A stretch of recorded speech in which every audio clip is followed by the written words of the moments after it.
And I'm still waiting to hear what epic journey Furin and her faithful companions went on to justify to kill the demon lord if he ever comes back out of hiatus. Wait, who's on hiatus? The Furin writer. Oh, he is? He's on him, Haruhi writer, and Togashi. They're all hanging out right now at the mountain resort. Yeah. Great. And then George R. Martin's checking in, I think, tomorrow night. Yeah. They're all going to get together and be like, yeah, we don't got to do shit for the rest of our lives. Also, Ippo, okay. Nah, he checked out the day before. Let me go write another training session. Not advance the story. Will Ippo ever find love? No, he won't.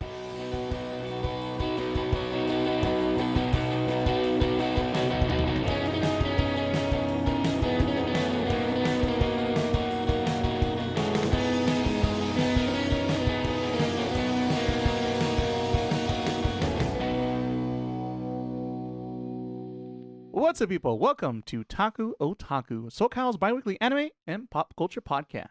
I'm your host, Ray, aka Sourdough Shonen, and today on this 81st episode of the Taku Taku podcast, we are doing a retro dive into, I would argue, one of the best anime series of all time, celebrating its 20th anniversary pretty soon, at least with the episode 1 airing in Japan. That's coming up, and so today we are going to be breaking down, discussing, looking into the Melancholy of Haruhi Suzumiya and its second season and the disappearance of Haruhi Suzumiya. So if you're a Haruhi fan, you've come to the right episode of the podcast. Like a certain someone around here is.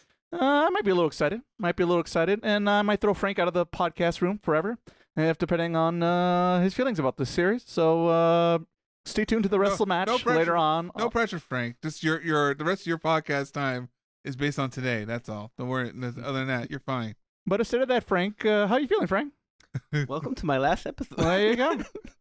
It wouldn't be the first time Frank disappoints me, and I doubt it'll be the last. How about you, Miles? You doing better? Yeah, I'm doing okay for today. Good. I want to put some faith on you for once today, Miles. See? And this is how we start.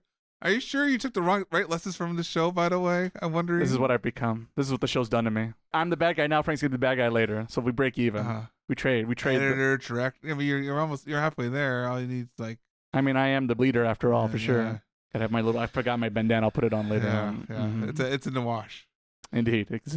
All right, so there you go. So look forward. Stay tuned right now. But fine, if you can't wait, there's timestamps down below. You can jump directly to the Haruhi talk. That will be in the beginning. We'll have non-spoiler talk in case you're curious what the show's about. You've never heard about it, which I'm sure a lot of youngsters out there probably don't know. And but those who are experienced anime veterans like myself, you could jump also to the spoiler talk down below. So go where you want to be. Until then, let's do what we normally do here on the podcast and start off with our week. See what we've been up to since our last little recording. And why not, Frank? Let's go with you first. Let's see what you've been up to since last time. Oh. Octopath Traveler. I've been playing that. Finally way past where I was on the mobile version. I feel like I've plateaued in terms of learning new things. Oh. So I kind of like to rotate my teams and, just try them out. I'm starting to get to the point where, like, I don't see a point in rotating and just have a starting lineup and then That's it. That's it. I'm getting new characters. I'm like, nope. I'm done. No share XP? I mean, they're all training. They're all because there's. Oh, I guess that's the other reason I stopped rotating. There's a training building you make, and you put them in there, and they level up. But yeah, I'm just okay, focused on just getting it done.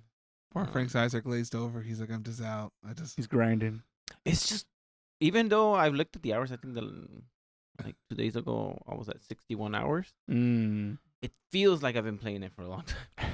It has for you. It's been a while since you tend to just plow through a game pretty quickly. At least on the podcast history, that seems to be the case. Yeah. But this has been going on for a few months now. Maybe I'm just you're losing too many things at the same time. I think you're a real adult now, Frank. Responsibilities, things going on, life. What a drag. Other than that, did I mention I was watching Crash Landing on You? Yes, the Korean drama with the lady who lands in North Korea. Yeah. That's the one. The funny I remember I had to write that down for the notes for the last episode of the podcast. I finished that. Nah. The ending, I didn't like the ending. No one defected to the other side? Even though I don't know. I don't know what I was expecting. I Oh. think Ivan not ruined the ending, but he gave me other expectations, but it was okay. For those who don't know, Ivan is an ex-co-host of this podcast. Because I realized, like, Frank says Ivan, but I don't think we ever explained who the hell Ivan is. Oh, Former mentor known as Ivan. so yeah, that was that. And then did you guys ever watch When Life Gives You Tangerine or heard about it? From you? Yes. So I was thinking that show was super old, Mm. and apparently it's 2025. Oh. So I'm surprised by that date. I'm kind of doubting this. So Maybe it's like a newest season that came out in 2025? I was thinking that maybe because it won like Best Korean something recently, Mm-hmm. and I'm thinking, okay, maybe they put it on Netflix and Right. started watching it. That makes sense. Because I feel like I heard about it like 10 years ago, and It does. I don't know why that name does sound like I remember it from that long ago. Maybe it's like a remake, maybe or I something. feel like I'm going through like a Mandela effect or something. So yeah, Octopath Traveler, enjoying it. I kind of don't. Do you guys do this where you don't use your items in RPG games? Yes. You don't want to waste your potions. Yes. Or like if you have cooked food, you're like, I don't want to. Yeah, no, I always like, I'm not that bad. I'll be fine. I can shake it off. That's what the SP recovered Persona's for. Yeah. I've been trying not to do them. I'm starting to use stuff. Oh. Yeah, I'm like, this is it. Frank's losing it. Well, Wasting bullets in Resident Evil. Because there's these nuts that you can. There's different kinds like magical and whatever. And Almonds? It gives you permanent stats up. And I was trying to wait for all the characters to see who I want to use it on. I just caved in. I'm like, I'm just go main character. I don't want to train, so I just using this so I can just get through it. Just want to finish it. Yeah. Close that book. Yeah. Does it feel like you're anywhere close to the end gate? Or do you don't know by chance, do you? How much I is don't left? know, but If you had a guess, feel? if it's like the original ones, Octopath 1 and 2, Mm-hmm. then that's around 60, level 70. Mm-hmm. My main party is like level 44, and my main character is like almost 50. Somewhat there. I'm thinking, I would say I'm 75%, 80% there. Okay. Just curious. So I should be done with it. We're gonna hold you to it, friend. We're gonna hold you to it. Yeah, I mean, I can't say that tomorrow because tomorrow I think I'm gonna focus on reading the book for my book club, which I haven't started. And the meeting is Monday. You're a fast reader, right, Frank? Super fast There's reader. an audiobook for this. Is there an audiobook? Is there a movie? I do have. You could be like George. No, there's no movie. There's no movie because it's like a book of a bunch of little short stories. Cliff So, Notes? Or classic Cliff Notes? Knock No, on some random person's door. This is where my anime training with subtitles is coming. I see. Or at least I hope it's been helping me. Yeah, I was gonna say. Yeah, The guy who usually puts on dubs when they're available. Hey, Whoops. but you know when When you have no choice. back then. I Back used then. to- So, yeah, that's pretty much how I've been doing because of the rest of the stuff I'm not gonna talk about until the season review. Yes, we're gonna have a big season review next time. We all get together in 2 weeks. 2 weeks Or from now. today, because I was also watching Haruhi. Oh yes, Haruhi. Alrighty, Frank. All right, let's check in with Miles and see what he's been up to since last time. So pretty much, kind of roughly, if I pretty much keep going what I did last time. I finally managed to catch up with Zenless Zone Zero. Yeah. Because I think it's at the end of the season or story of before I get to like 3.0 patch, whatever. We're getting close to the end, so it's a whole lot of closing chapter. Yeah, the end. Yeah, the end. And then a gotcha game. Mm-hmm. Yeah. All out of waifus. And okay, end of the story of the season. There we go. That's more accurate. It's fine. A lot of I really trying to push certain things. I guess if I'm at the time, if I would have, I guess they're really pushing for certain characters. Well, I mean, they always do, but like they're really, really pushing like a certain character, like was kind of left field. Doesn't make any sense. Why the man? I don't know. Cause I want to get to the heart of the matter here. Well, because okay, Is it because you just didn't pull her? Is that why? Well, yeah, I guess there's a little bit of that, but see, I guess the problem here is like because there's a similar thing happened in Star Rail like last year. Or is it gonna be? I was hoping for a quicker answer, like I don't like redheads or something. No, I mean That's not a thing. the problem is It's impossible. Frank's like That's the heck. Not a human being on this planet. This is The problem is like because like there's like eight chapters, right? And they push this character halfway through the story. It doesn't make any sense. While like in Star Rail, the character appears in the beginning of the. It's not earned. You have no interest because she has no importance in the story. Yeah. Narratively, you have no interest because they had no interest in them. Yeah. Fair enough. So there's that. And the other thing I played a little bit of the new Pokemon Pokopia. Oh yes, the new hot the Pokemon Animal Crossing. That's and what's the other one? Dragon Quest Builders. Yeah, it's a little more I guess more Animal Crossing than I guess I thought it was going to be. Because I thought more when I saw gameplay, that was more about Minecraft, kind of like you craft things into that. You kind of you mostly give items to Pokemon and call it a day. But it's weird because this game, it has a very bleak kind of like story, and it turns like pretty much you start as a Ditto who apparently his trainer just vanished from the world, and then as the game goes, all the people, all of human civilization just disappeared, and all the Pokemon like I don't know why, and so I guess you memorize yourself as your trainer. So the Ditto transforms to like a humanoid creature. Because Diddles are not perfect with the transformations. And then you go out explore and figure out, you try to find other Pokemon because other Pokemon are hiding, but they're not disappeared like the humans are. And so you're supposed to find Pokemon or bring Pokemon back. You make little habitats to attract Pokemon to come in. You build their homes, and then you make them happy. You get other Pokemon, rinse and return. And what happened to the humans, I guess. But they have all. Of course, they have the trio, right? Is it that dire, or is that just like the background to start the game is depressing, or is it like an ongoing thing as you keep playing?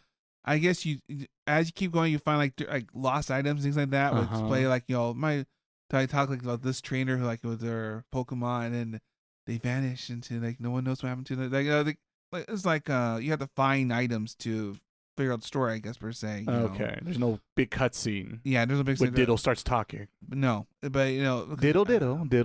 Well, it is funny because I guess that's how they get away with Pokemon talking. Is since you're a Diddle understands what Pokemon speak like, so they can meet you because you're a Pokemon. Right. Yeah, I guess that makes sense. So it logically, but you argue like in reality, with the Diddle, all you hear is Pokemon sounds, and it's like. That's communication. Do they say their names or do they do the noises from the games? They do their old school noises. Okay. As they're kind of talking, me, Squirtle, right. Shocks or Squirtle's in this game. You believe that? Who would have thunk? It's going like the old school. Yes, I am familiar. Yes, I am old. Everyone else doesn't know as much as around here. I mean, I'm pretty sure even the young kids play Pokemon these days. But most of the time you're pretty much because it's like Animal Crossing, GameCube Animal Crossing, I should say. You check in every day. You check in the morning. You check, midday. You check at night, and you get certain Pokemon throughout the day. I guess. It's not a game like you could. It's built on a real world clock, so you have to know. Right. So you have to do your dailies pretty much. Is there a Tom Nook equivalent? No. Tom Nook? Well, I guess there's like right now. Since I'm currently trying to rebuild a Pokemon Center. Is there Nurse Joy? Because I guess. Oh, I should explain. So after every Pokemon you meet, you talk with them, you give them like certain like friend items, make friends with them. You learn their moves since you're a Ditto. So you like I befriend Bulbasaur and I'm able to make grass now. You learn different Pokemon. The PP you get moves, the elements, and then you could do you create things. You create things, and then you rinse and repeat because you go different places. You unlock other habitats. You get new Pokemon. I think we talked about this before. Some of the newish Pokemon like this is a Pokemon. Yeah, there's a thing. Yeah, if it's not the original 150, I'm in trouble. Like I kid you not, there's a Pokemon that's 3 honeycombs. Yeah, I think I've seen that one. And I go like, have you met the keys? No, not yet. I heard about the keys. I bet you unlocks a door. It's a magical door. Yeah, I know. So you kind of like more you hesitate, you feel like more as they stretch on forward. It's like we're running out of. Well, it's what happens when you make 1,000 of these goofy things. But not all 1,000 or something. No, there's like certain like well, the ones people know and love, fan favorites. Yeah, so I'm playing that. But like I said, since it's like a real time thing, it's kind of hard because you got to do it in the morning, like do like an hour or so, come back in the afternoon, and come later on. So right. We'll see how far it goes. It's a daily player, I guess. Apparently, just like your gotchas. Apparently, it says it's supposed to be like in-game purchases, but I haven't seen it yet. Wonder what that means. Yeah, I don't know. I don't think I've ever heard that phrase before. End-game purchases? Or in game I purchases. was like, things you could buy after you beat it. Like, what? Yeah, I'm like, is that a thing? Yeah, so I kind of like, I wasn't sure about that. But like you said, it's very popular right now. You can't find a physical version anywhere.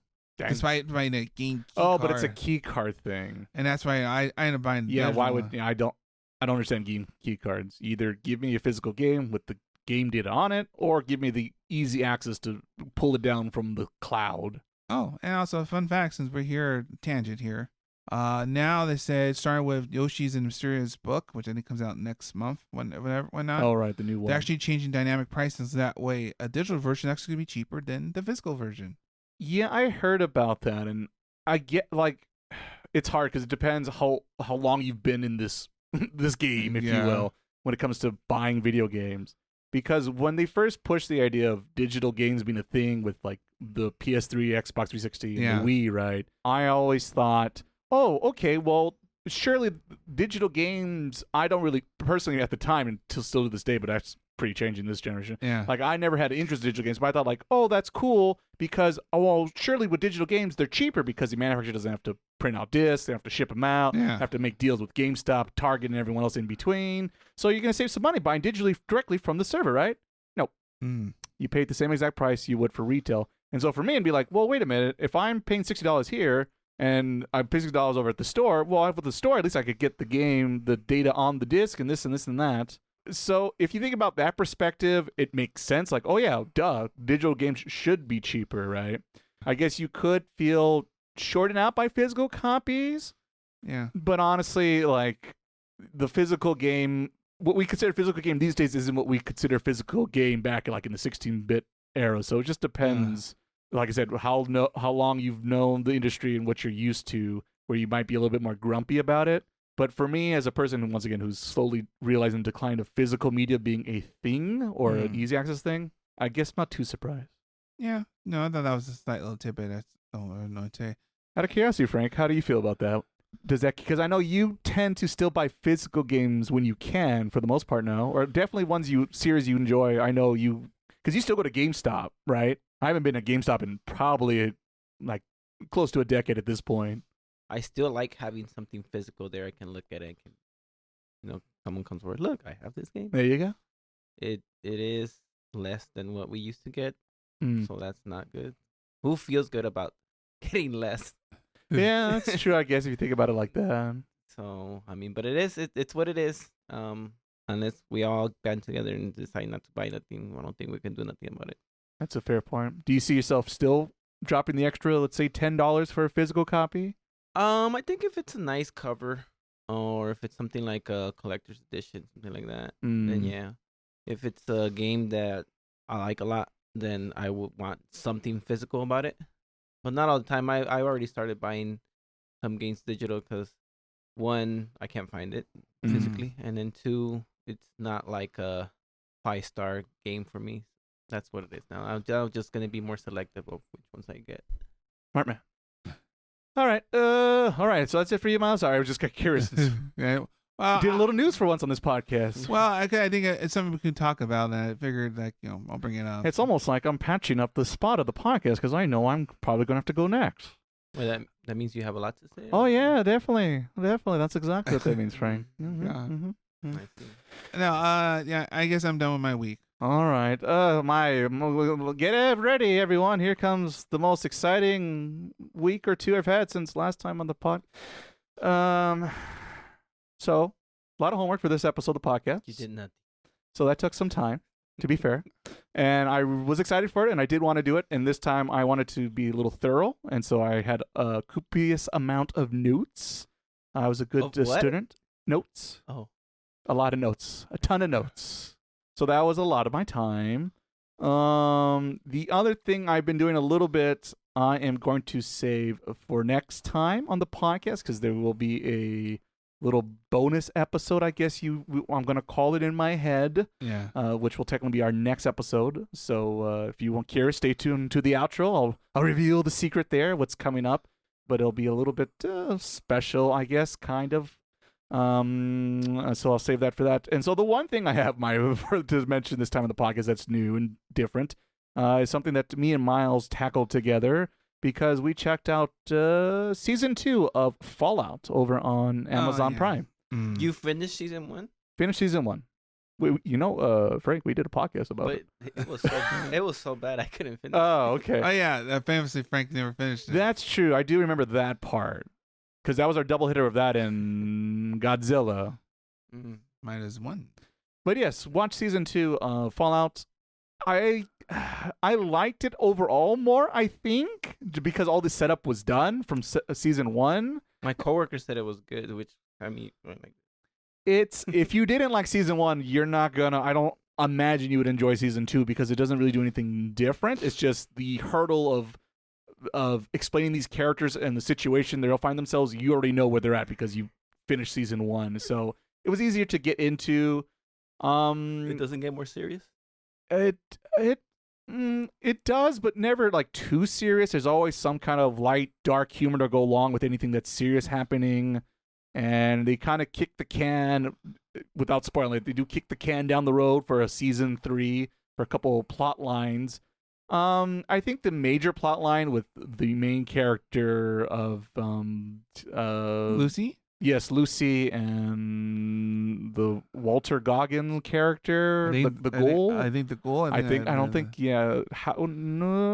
Howard, something Howard is his name. Cooper Howard. That's what it is. But I think technically they don't know his name, but you know because you see his backstory flashback and all the time constantly. Yeah. But when those two and you're focusing on their adventure, their quests in season 2, I think that's where the show shines the most and has my curiosity. But the problem is like there's a couple plot lines that they set up in season 1 that made sense in season 1 that don't make a lot of sense in season 2. So those parts are kind of boring, but luckily there's not a ton of them. But it's almost to a point I'm always wondering, like, why did we even like keep some of these? Like, there's one plot line literally is, oh no, I'm gonna die, and I'm thinking, oh, thank goodness we could end this plot line because it was going nowhere. And they're like, maybe we'll not so fast. Maybe we'll do something. It's like, oh, maybe just pull the plug.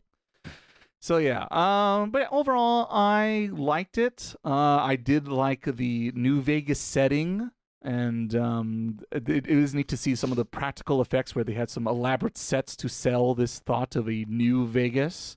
You get to see Macaulay Culkin, which I don't think has been in anything recently, but I now keep up with all his cinema work. So that was fun to be like, oh, it's the Home Alone guy. Yeah. Who would have thunk? That guy. I'm like, I don't know who he's talking about. Oh, there you go. But yeah, it was all right. It was all right. I liked it more than I thought I would because season 1 was a very a lot of growing pains for me. But like I said, if you're curious, you could go to taku.com, type in Fallout, and check out that whole episode of season 1. I remember we all being kind of a little meh about, maybe meh is the more right word, because at the time everyone was like 5 out of 5, best show of all time, this and that. And I was like, yeah, it was okay. Well, there were Bioshock Infinite in it, A little bit. So we'll see. But yeah, there you go. That was the one exciting thing that I'll share this time. But like I said, I'll tease the not a lot of hours into it, but I have done something for next podcast episode. So stay tuned to the outro.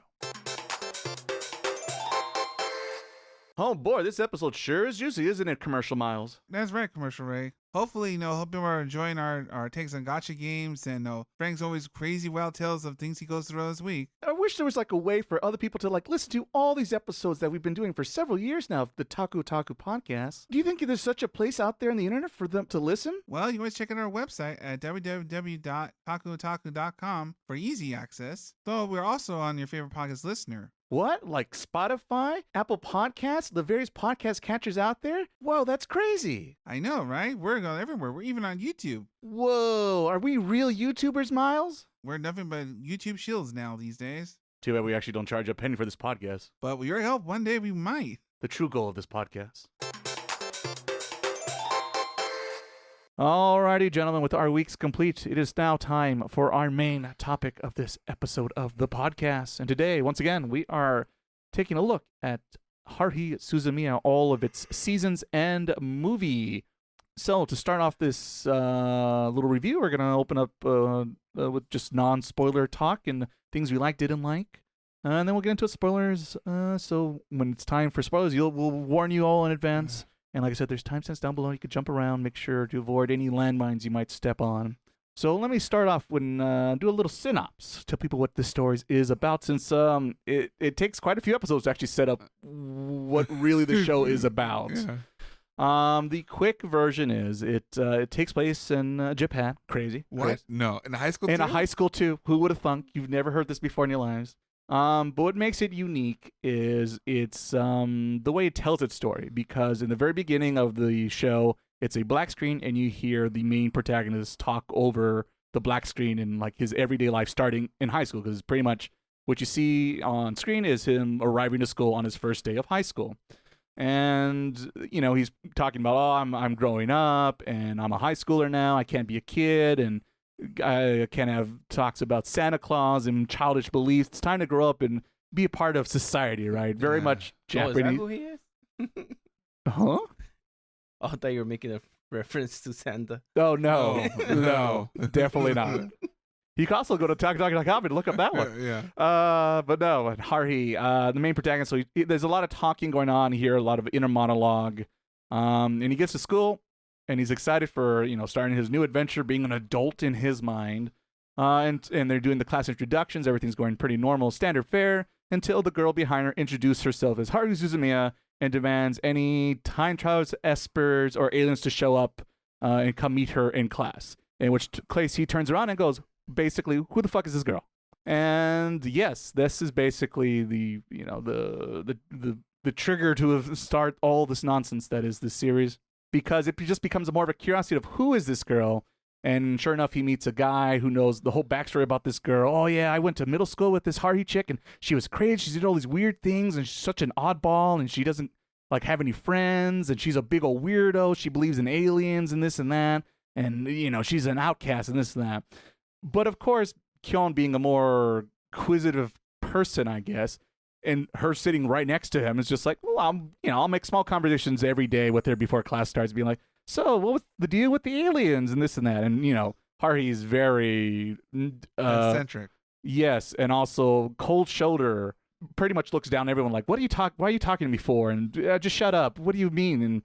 And so she's very, like I said, she's rough around the edges, let's say. But it just becomes like a bit of a daily routine for him, kind of like an Animal Crossing, where he just kind of makes a little small conversation, and little by little, time passes, and he kind of gets a little bit starts to understand the way she thinks and sees the world. But eventually, he gets more and more involved with this Haruhi character, to the point, after one of their small conversations, she goes, "Well, I've been waiting. I've been going to school for these weeks now. No aliens or time travels come my way.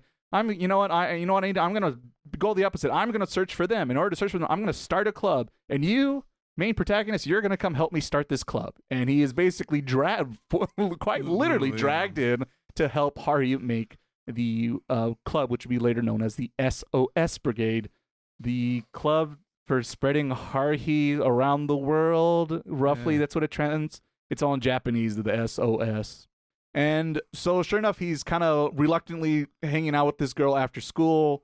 What happens is, instead of formally making a club with the school, she basically steals the Literaries Club for her own club. Yeah. And also including the one quiet, shy member of the club, Yuki. And basically ask her if I could take the club. And Yuki, being kind of a quiet weirdo herself, goes, sure, don't care, shrug, like pretty much one-word answers. And there you go. Now they got the club room, and now Haruhi's determined to find more members for this club of hers that she's now started. She just randomly pulls a girl from the junior class, the year above them, named Mikuru Asahina, and forces her to join the club because she looks cute. And Haruhi's like, well, you're cute. And she basically makes like anime references to justify you. That's why you need to join the club, because you're cute, and cool stuff happens to cute people. Like anime main protagonist things happen, I guess, around people like you. So that's her joining the club. Yeah. And then the last member you meet a few days later is the mysterious transfer student, because in Haruhi's mind, no one transfers into school unless there's like something nefarious going on with them or this or that. And sure enough, she grabs a hold of the new transfer student, Koizumi, Itsuki Koizumi. And there you go. We have our main leads or characters for the series. So, you would think what the series, they're just going to have wacky, silly adventures in high school and this and this and that.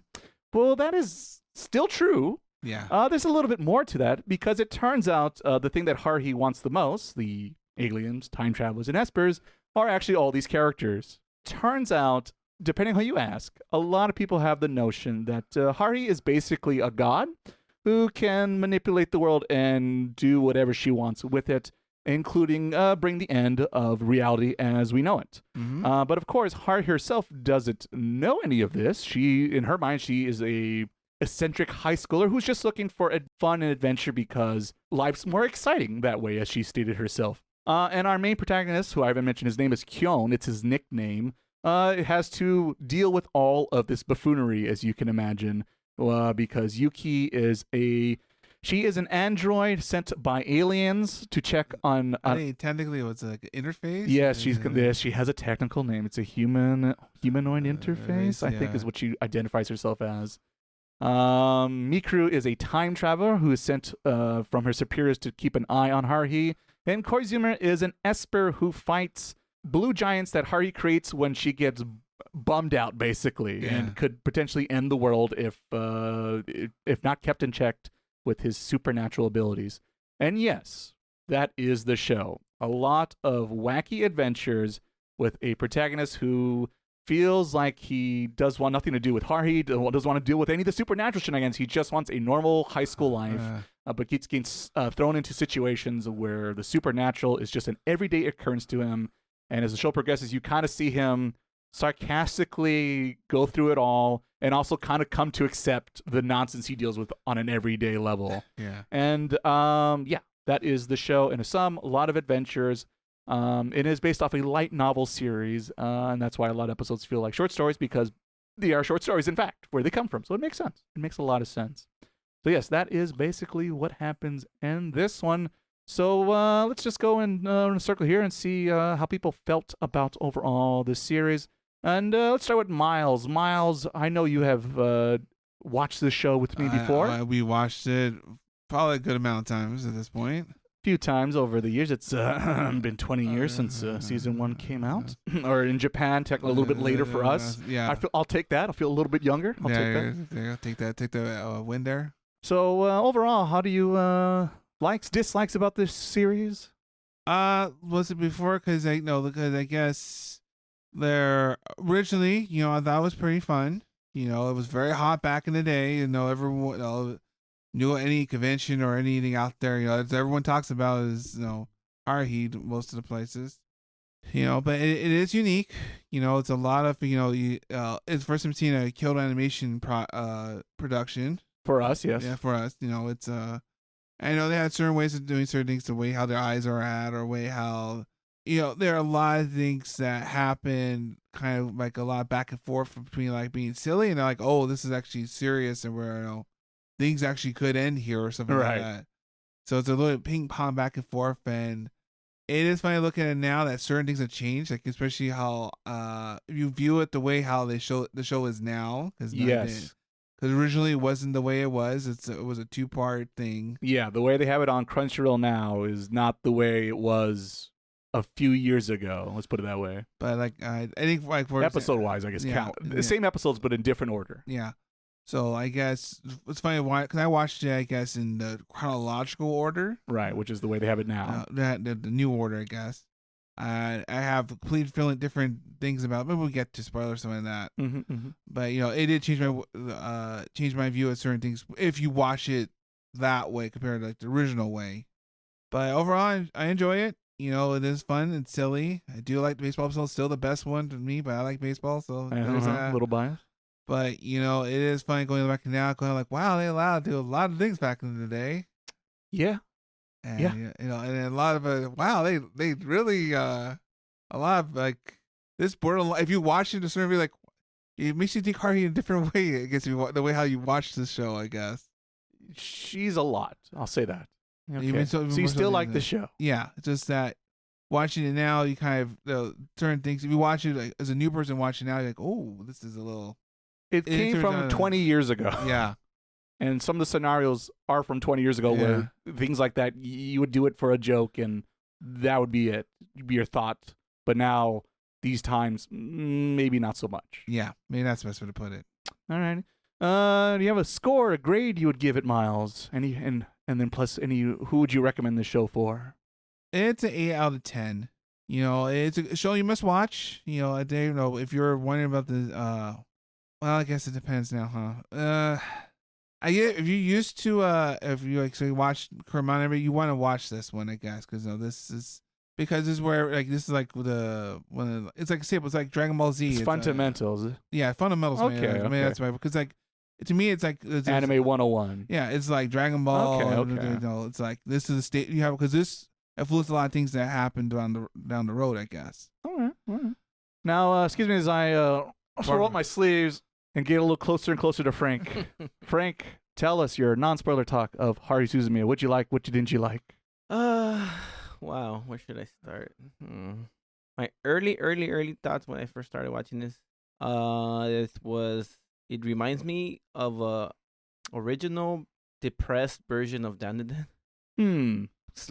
/ Steins Gate, and with like a lot of deep thinking. It was difficult for me to watch. It was hard to watch. If I give it a score, I would say 5 out of 10. I like the main character. I like the time traveler girl, the robot, the Esper guy, not so much. I think Haruhi is a bully.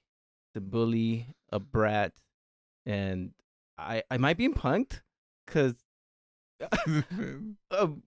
you said she's your favorite. I'm like, I was trying to see what was special about her, and I'm like, do you like to torture people? I don't know what part you like that she was just so mean to everybody. Like I said, she's very rough in the beginning, but if you stick with the show and you really pay attention, she does change along with all the other characters, which I do like. Yeah, but she broke a lot of laws Yeah. It to me it just felt like poor Miruku, she just brought her into the group to torture her. And it was like watching a reality show of a rich girl, and all the other people around were afraid to piss her off. That's why they're stuck next to her, because they were like, "Oh, you're not wrong. We better not piss her off, because we're gonna get fired, or it'll be the end of the world. The city is gonna get sold to Arabia or something. I don't know." That's different. But it just, if she was a nicer girl, I would have enjoyed the show. But I just felt that she was just a bully 99% of the time. I'm just curious if you would take it as seriously if it was 20 years ago, or even how I would feel about if I started watching that show. Because you're not wrong, but I guess it never took it too seriously. I guess I think the show never gave me an indication to not take it serious. I think it was always in a serious tone. Why is it? Yeah, which we might break down why that might be in spoilers. Because like I said, there are differences the way you watch it. You watched it in 2006, and there's different how you watch it now in 2026. So, but we'll have to save that for the spoilers talk. Anything else, Frank? Anything good or bad? Good. I would say the main character was a lot of good because he was like the voice of reason. The Miruko girl was just like you mentioned the anime character, where poor girl, they tortured a lot. The robot girl was the girl I was cheering for. I thought it was a harem also. Oh yeah, I mean basically. And I also deducted it because I felt like it had those fan servicey moments. Yeah, that's definitely there. I couldn't tell the difference between animations because you said there was a big gap between. Yeah, but you don't notice those things normally, Frank. To be fair, if you're a big animation artist person, it's very obvious. Even to me, I could clearly see it as day and night when it switches. I think it's funny now watching it now. The newer one episodes like 2019 or the season 2. Season 2. Uh-huh. You can tell. Not despite obviously their eyes change and things like that. You know, there's certain things you can tell. Oh, you can tell when they figured out how to do shading and when they didn't know how to do shading in certain things. It's more like they had time for it. Yeah, I guess, or doing that too. But there are differences. So I mean, I was enjoying it. I just felt that I was waiting for the moment for Haruhi to like explain her bulliness, and sort of came at the end, but not the way I was hoping. Mm. And yeah, we'll talk about more spoilers. All right, fair enough. So for me, it's kind of obvious. I already teased in the beginning. I quite like the show. It's one of my favorite shows of all time. Period. For me, yeah, it's a 5 out of 5 in my head because at the time and place where I saw this show, it was unique, different, and it was one of the reasons why I like anime. Because for me, the reason I got into anime was I thought anime means so many things. You think of anime, you think of Dragon Ball, you could think of Sailor Moon, you could think of Astro Boy, you could think of Akira. It means so many things. And at the time, I really thought the Melancholy Haruhi Suzumiya did something different that I didn't see anyone else do at the time, but maybe it did exist and I just missed it because watching anime in 2006, a lot different in 2026, where you could just click away and watch all you want. Back then, you would have to have special cable channels and or buy the DVDs, VHSs. Or if you're lucky, you had the Funimation channel. Yeah, that's what I was like teasing. That's what I was teasing. Well, it's not a cable box. It was on the our airways. It wasn't on regular television. Was it wasn't channel 2-4 Funimation. Oh, maybe it was. I thought it was. No, what are you high over there? Boy, Miles showing his eliteness. When I flipped the channel, I had all the cables, all the illegal HBO channels. I had all of them, especially the one I really watched late at night. What am I talking about now? This guy living in another reality. Poor, I guess Hardy showed up and also rewrote history here. Someone did. Well, maybe she did. Yeah. There you go. You wouldn't know, would you? Yeah, touche. Well, maybe I had it's a whole spoiler thing I won't get into. Either way, when I first saw the show, I thought it was revolutionary and different. And I loved the way it told the story because to me, it was the first time I saw an anime that really gave you a feel in the sense of like, this is a series, a character who you're really going to understand and appreciate because, like I said, he starts off with a giant monologue, and he monologues all day long in this series. And at the time, I thought it was so refreshing, and it felt very cinematic to me because when I think of a VO voiceover, I often start to think of like Scorsese movies, like in The Goodfellas, the opening. I always when I was a kid, I wanted to be a gangster. That's like the opening line, right? And basically a similar setup in this anime. And I'm like, what? Anime could be cinema too? That's crazy.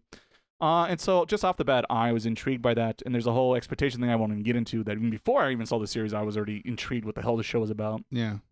But Kyon as the protagonist, outstanding. Haruhi is very much a tsundere and a very hardcore one and early on, she can be insufferable, but I do think there's a reason to that. And you do have to stick around for that. But if, like I said, she doesn't change overnight and she doesn't do a 180 because also that wouldn't be believable either. Yeah. It's a very slow but noticeable change and not just her, with all the characters, which I really loved and I really dissect when I rewatched it this time around. So I was very fascinated by all that stuff. But like I said, I can see where Frank's coming from.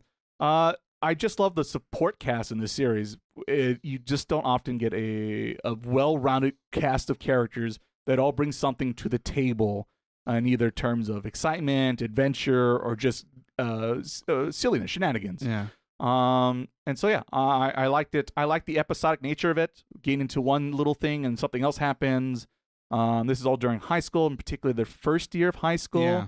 So you also get to see like the changes of seasons and holidays. And so there's something that maybe, it's winter time. I love, if you like winter, you'd be like, oh, tell me, summertime. What do you, I'm going to the pool and this and that.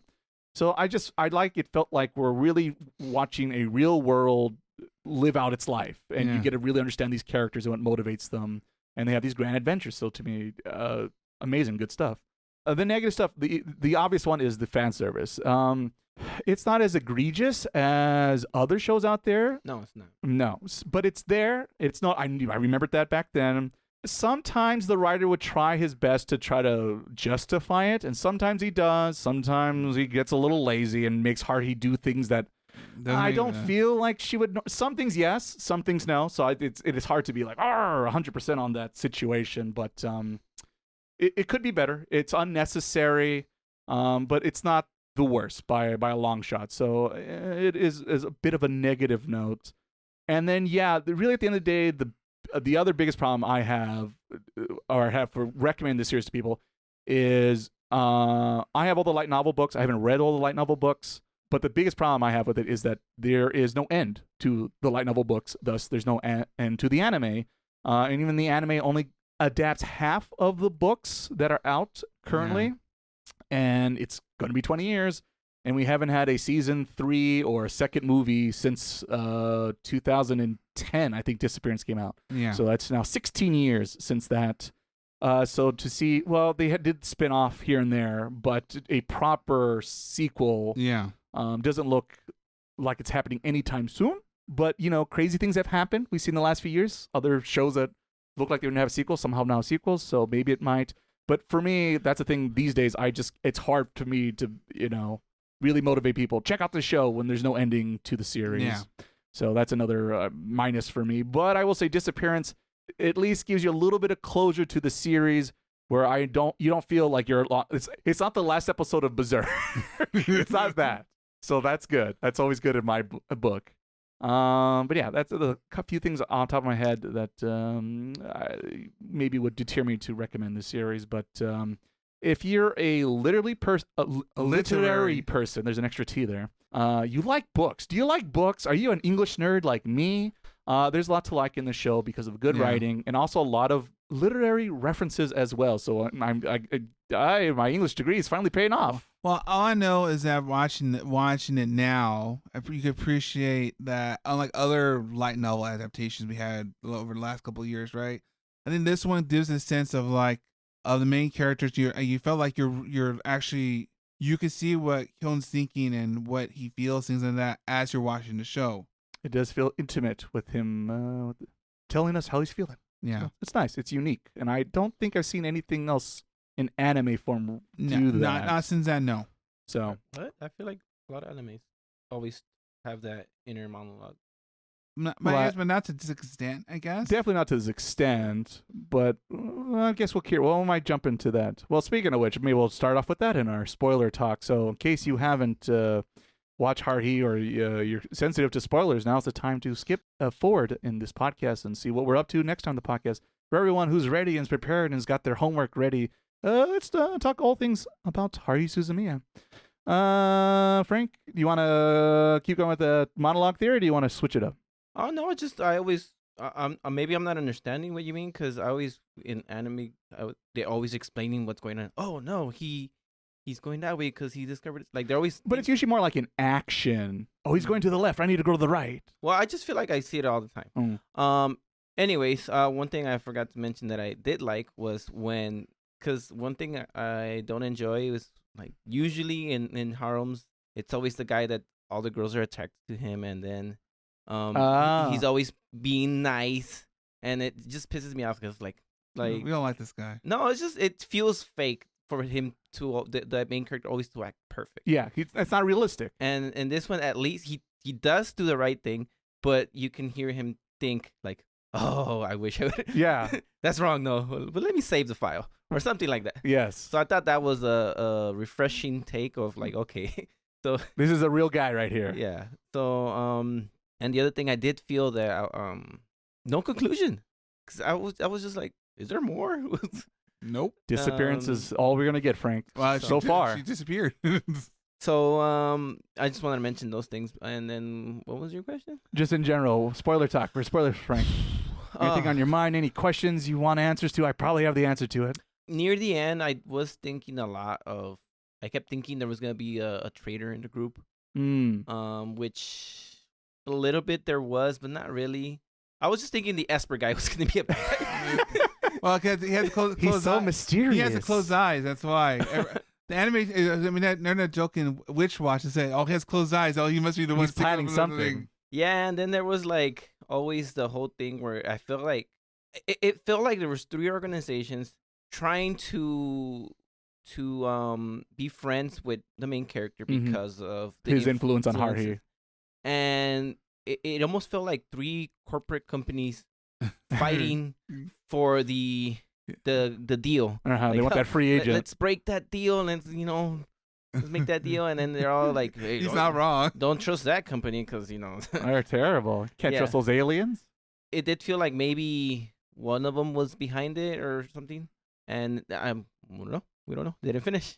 Also, it feels like it he could have gone with any of the girls at any moment. Mm-hmm. So I was kind of rooting that he wouldn't be like, no, Haruhi, you're too crazy. Stay in the Disappearance timeline. Yes, I was. You know what? I was enjoying that movie because she was gone. His problems were all fixed in that timeline. Like, and it was like I was watching the movie and I'm like, you know, the part with Austin Powers when they blow up the moon. Did you miss it? Would you miss it? Oh, yes, yeah. I was just like, do you really miss her? Yeah. The whole time you were complaining about her, like, oh, she's making us do this. Oh, this is useless. Oh, and you make that decision, like. He had his own thought process. Poor Nagato, poor girl who literally changed reality because she was tired of this girl and her shenanigans. It was a long summer. And she just wanted to be a normal person and possibly did it because she was in love with him. And she's like, let me just build a scenario where we could be together. And if he feels the same, then he'll leave it like that. No, I want to go back to crazy. All right. He wants a little spice in his life. Don't worry, Frank. I read some of them. There is a spin-off little series where that does in fact happen. Where he stays there? He stays there. Good man. That's the real timeline. But Haruhi still shows up. You can't get rid of her. I was just waiting for it. Hey, I'm going to drop the shoe now. And waiting at Frank's reaction phase. There it is. Yeah, worth it. Yeah, but there's a whole different manga of the opposite, I guess. But what about the timeline, Frank? What about the timeline? That's another thing that kind of pisses me off with time travel. It is a thing. Where, I mean, it's fine. I try not to think too much about it. That helps. Because in other shows, I don't really care too much about these little things. Like, for example, Nagato could have done that the whole time, or how did she change reality?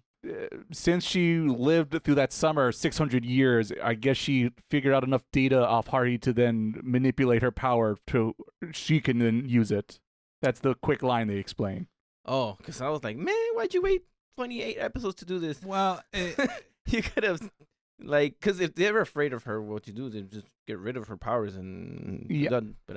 I guess the one thing I will mention, because I feel like a lot of Yuki's motivation to set up Disappearance, I guess the way to phrase it, you don't have to watch all of it, but there's a thing, if you're Haruhi, you've seen Haruhi season 2, you know about Endless 8. Yeah. But I did Frank a solid and told him to pretty much skip most of it and just watch the first episode and the last episode.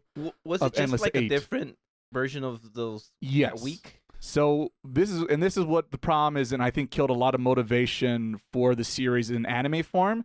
People really, really, really hated Endless 8. Because in the 12 episodes that season 2 existed, 8 of those episodes, so majority of the season, was just that one arc that is the same story over and over again. So here's the thing. It is technically not the same animation over and over again with one or two spices. No, a lot of it is actually different camera shots, different outfits. They're all basically reimagining the same episode over and over again, but it's new animation, new costumes. The settings are mostly the same. I think 1 or 2 episodes, there's like 1 or 2 different scenes, but it's very minor. But plot-wise, it's the same episode for 8 episodes. They could have just condensed that to like 1 or 2 episodes. Yeah, and when at the time, because I watched it when it broadcast, I assumed, okay, the usual episode is the episode of or the rule of threes, right? So I figured, okay, we're gonna have 1 episode, because the first episode it seems normal. They finished summer, that was their summer break, it's over, and then you watch the second episode. And if you didn't know, like me in broadcast, you'd be like, wait a minute, what the fuck? I just saw this episode. Are they airing the wrong episode? Did something happen in the animation production? What's going on? They're airing the wrong episode. These clowns over in Japan. What's going on? Or they do like what's called the classic, we're going to do a review of the season right now, midway through. There's that. Yeah, that doesn't work. But no, it turns out they end up doing, like I said, those 8 episodes. And that was the thing, is the season 1 was people loved Haruhi. Everyone, if you went to an anime con, you saw everyone dressed up in the Haruhi school uniforms and doing the damn, was it Haru Yuki something? Yeah, the dance. The Haruhi dance. Which set motivation to every day with dance everyone, time. For at least a decade, people were doing that dance at every anime con I ever saw. And so, very influential in the anime community. I was just going to say, and then season 2, when it finally came out after that, I think 3-year pause, and they got Endless 8, fans were fucking pissed. And it was like the worst. It felt like a filler episode when you actually told 12 and 19. I'm like, because the previous one was the one with the boat, if I'm not mistaken. Yeah, when they go to the island. Yes, So I think I'm like, so. oh, things are getting serious, blah blah blah. And then I'm like, I feel like filler episode. Like, what? We're going to the beach. What's going on? It's always a beach episode. Gotta do it legally. Anime. So I'm like, okay, man, he probably messed up by one episode, so I watched it anyways. Skip to 19. Okay, he messed up by 2 episodes because it's still the filler part. Right. So then I kind of figured when she mentioned, oh, we've done this a lot of times, and then I'm like, oh, thank God I skipped those other episodes. Exactly. But yeah, I do get that. I get that impression of. I feel like a lot of other shows wouldn't exist without this one because inspiration. So I do give it points for that. But it's just like she gets the hot girl pass. Plus, that's definitely true. Hot girl who is a god pass. The god part definitely helps a little bit. I just want to see. I want to see her on a level playing field and see how. And see what happens. See how many people really like her. How many fans does she have? There you go. Well, you gotta see a little bit of Disappearance. The best part of the series was I don't know what episode it was, but the song when they the live concert. Yeah, that was fun. And that's probably where you kind of start seeing at least the most noticeable change of she's not completely selfish. She did it to help him out, and oh my god, she's just this girl who can do anything, huh? Can sing, can run. I think that's another part that I kind of threw me off about it. Because I know someone like this person, and she just pisses me off all the time. Is your name Kyo? No, but you said that's his nickname. That's his nickname. We don't know. Not John. So they're saying John Smith just for us. Well, he just comes up with the name John Smith as a joke. And they don't know what his real name. Yeah, no one knows. No, they call him Guy. That's dumb too. So no one knows. So it's a whole thing. It's a whole thing. I'll say that, and I'll wait till my turn to maybe get to it. She would remind me of her in the sense of, okay, this seems interesting. Let's do it. Okay, I'm bored. Let me do this. And I'm like, okay, maybe you wouldn't be depressed if you gave up every 2 minutes. So, and it's just I feel like she needs a therapist. Like, not everything needs to be Hollywood. Go to a nice walk. That's fine. Like, why does it have to be aliens? What is wrong with your life that you need this big old spectacle? Life is boring, Frank. Boring. Well, then let it be boring. Don't drag others into it. I was gonna say who killed relates to Frank. Yeah, me too, man. Me too. As he shakes hands. What else? The movie was cool. Except for his decision to go back to the real world. Till that ending. Worst choice. What? Kai, I thought you were on my team. I thought you were a representation. Finally, it's your chance. I thought I was living my life through your eyes. And then you let me down. It was just, everything was lining up perfect. Frank had his own plans. Even Robot Girl liked him. That's what, like, I would have been fine with going back. And then as soon as I saw, like, the pull of the shirt, like, oh. That's it. I'm out. Sorry, Haruhi. That's it. Game over. I'm done. Oh, no. Frank's picking at his favorite waifu on this one. Frank's like, I'm done. That's it. I'm out. Game over. All right. Someone else. All righty. Let's check in with Miles. Miles, what do you want to talk about in spoilers? For me, Frank's right though. If you watch it the way how it is now, yes, the episode order. It does seem hers a little unhinged. And she is, to be fair. She still is. She is. She's even more. But she's crazy. But, I think because the way how the original order was, it wasn't as crazy. But since we're doing chronological order, you could build up to the crazy, I guess. Yeah. I think for me, there is that. But to me, I think the biggest thing watching in the way they have it on Crunchyroll, which most people are going to watch it through Crunchyroll these days, is here's a fun fact for you, Frank. In the original DVD order, which is the way I watched this show when it first came out, the first episode that plays, believe it or not, is the episode where you see the actual movie they make. Is the first episode of the series. It's in the bunny costume outfit. The completed movie. The actual movie. Oh, the actual movie episode. That is the first episode of Haruhi, which also got me like, what the is this show about? What is going on?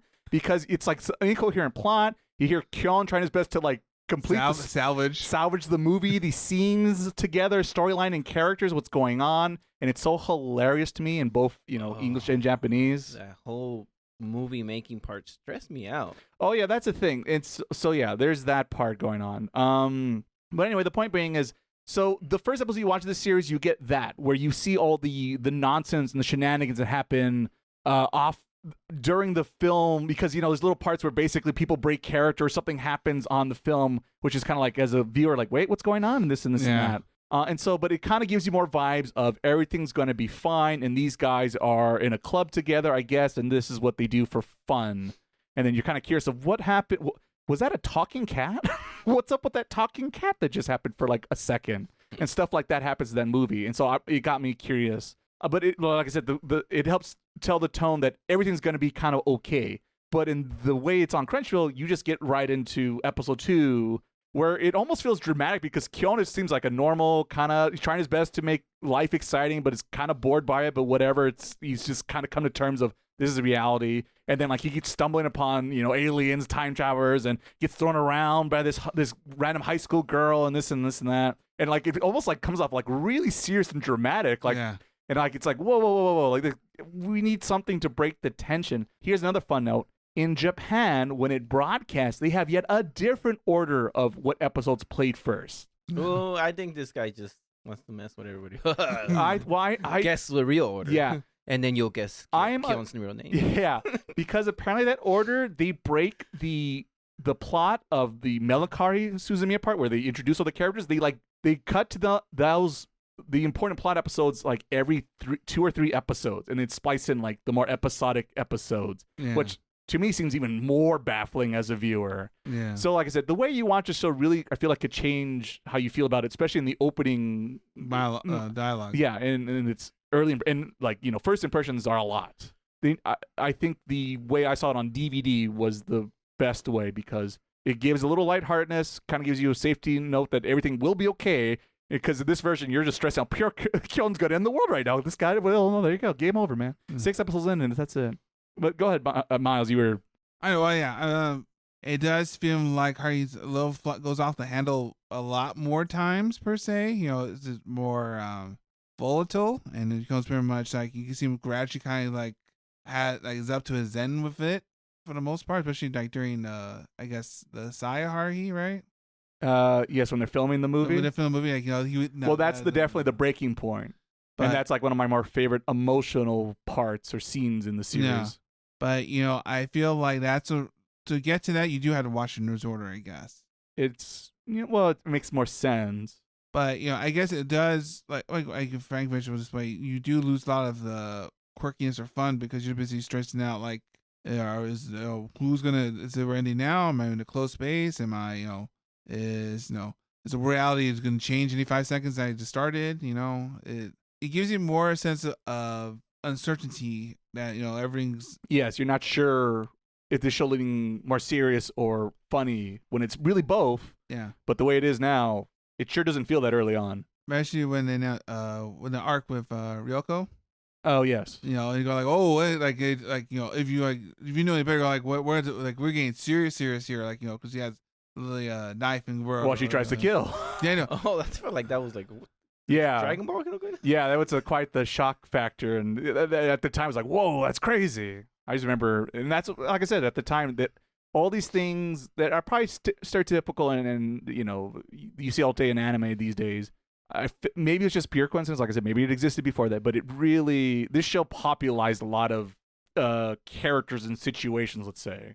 Yeah, because they weren't afraid to do like where. Haruhi exploring the computer club one episode, and then never find a giant cricket. Yeah, that happened. And we bat eye. You move on to the next one. Like, what is happening here?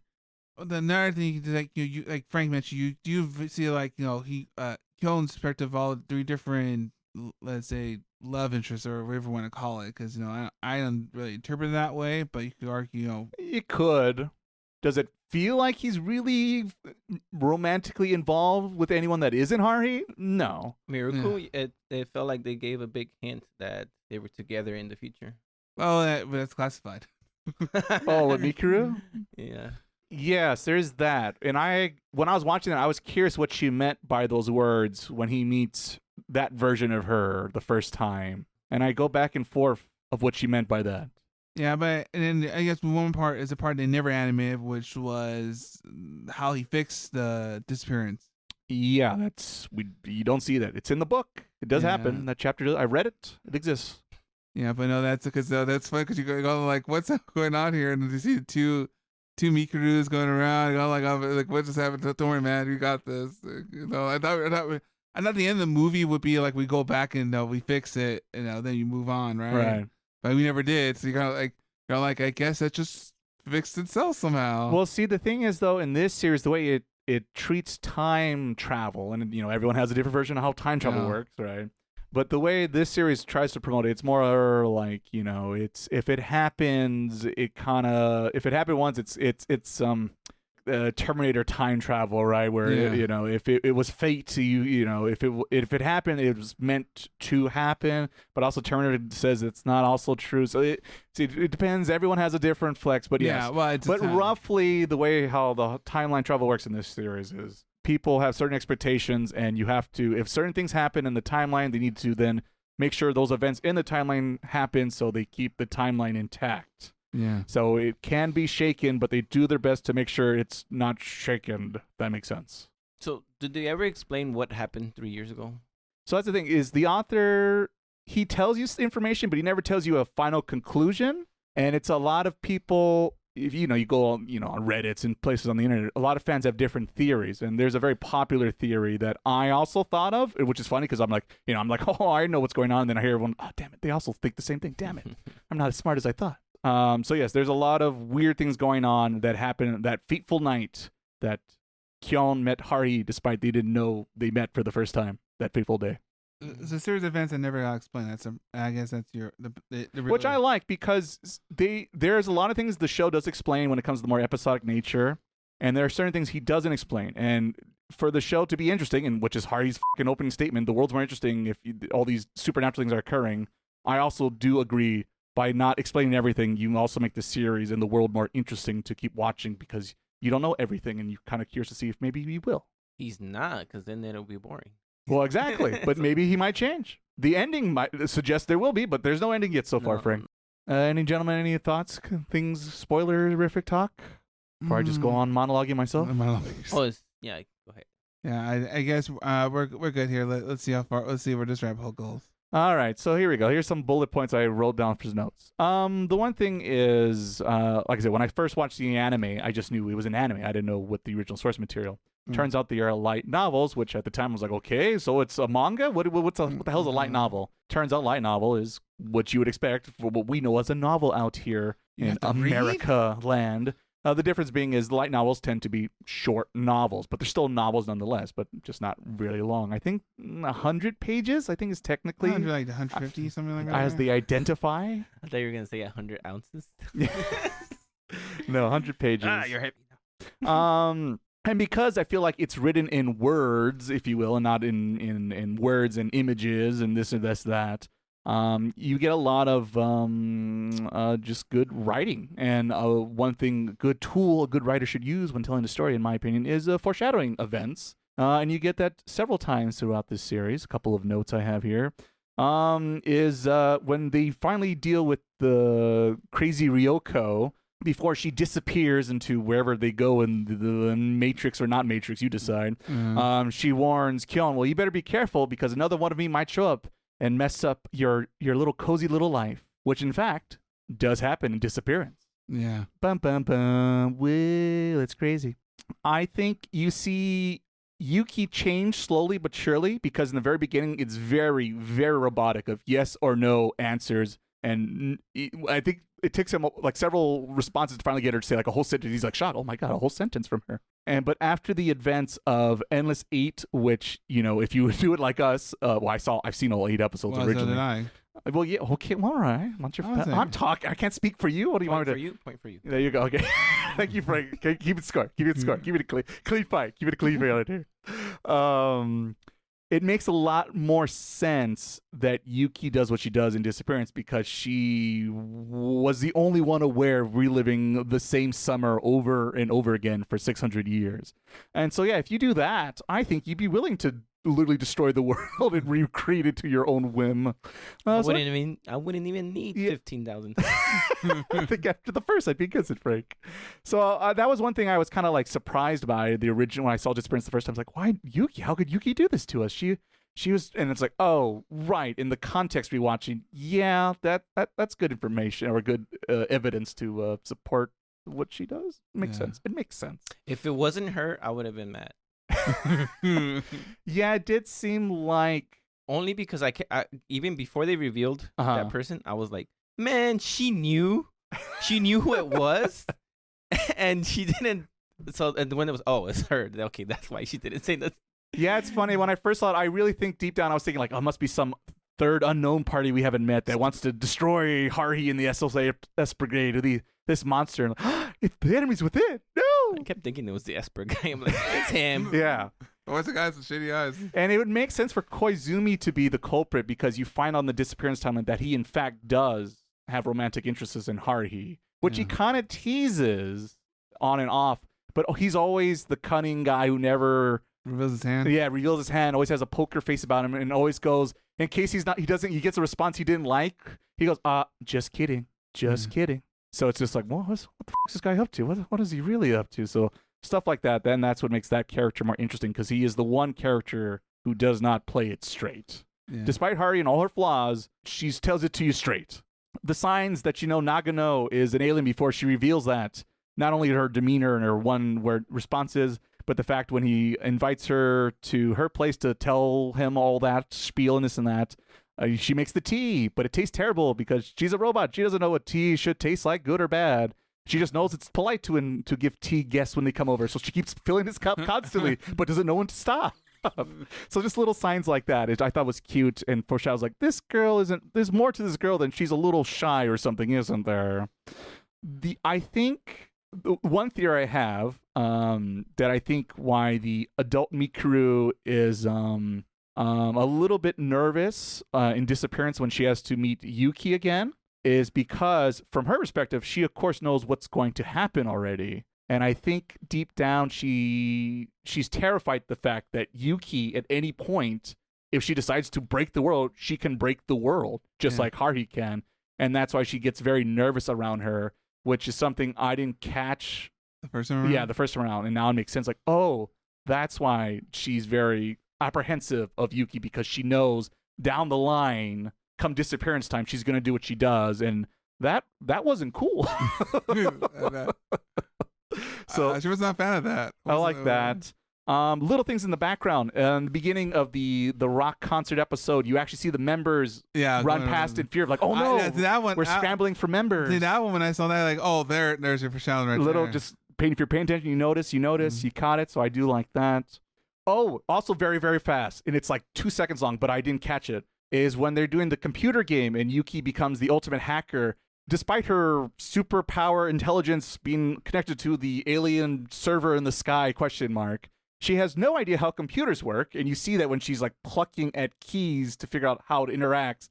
But every day they keep playing the game that just keeps cuts faster, next day, and you see her like one day plucking one hand, next day 2 hands plucking, next day one hand using left side, the other. Then by the end of the week, she's like mastering the computer, as you see at the end of the episode. So little things like that, I appreciate the payoff, the setup, the payoff for that. And also, I do like that in Disappearance, the one thing that Kyon notices from the get-go is there's a computer in this room. Yeah. There shouldn't be a computer in this room because Haruhi is the one who brought the computer, and Haruhi doesn't exist. Yeah, so that's the thing. That's when I noticed, and I also do like the fact that computer is Windows 95. Yes, it's also Windows 90, so it's even an older model. Yes, than the one that they do get. Yeah, which is XP, and it is hilarious. Yeah, so there's all that reference to make me feel like a fucking fossil, which I'm pretty sure I literally wrote down in my notes. But the thing is, by having that PC there, it is a giant clue that this this is important. This PC is out of place. Everything else in the room is real. There's other clues, but it's the big obvious clue from the get-go that tells you this might be a key to fix the scenario he finds himself in Disappearance. Like I said, Haruhi is a big pain in the butt in the beginning. She does change, and she does show, Frank already pointed out, but the rock band scene where she feels bad because, for Haruhi, you got to also remember, in Haruhi's perspective, she's been waiting to go to high school for the last 3 years because of the promise, if you will, she made kind of in her head of, I'm going to North High to find this John Smith guy and figure out what's so cool about this supernatural high school over there. And so it kind of helps justify a little bit. She's not a good person. Let me make that very clear. But you kind of understand why she's so antsy and the way she is in those first few episodes, because this is the promise she's been waiting for this whole time. And Frank is shaking his head. Like I said, it's something to help understand her perspective. She's not, like I said, doesn't make her 100% better, but it's understandable, which I'll take. Helps you understand her interest. Yes. But not the bullying. No, the whole part with her and like Mikuru is an example of it's bad. It's very bad in the beginning, but it does get better. And one example of that is in the beginning, after she makes Kyon take all the photos of her in the maid costume, where she does make a secret hidden folder and saves it for himself because he's a real one. Better than publicizing it. Yes, and that's the thing. But you couldn't delete it though.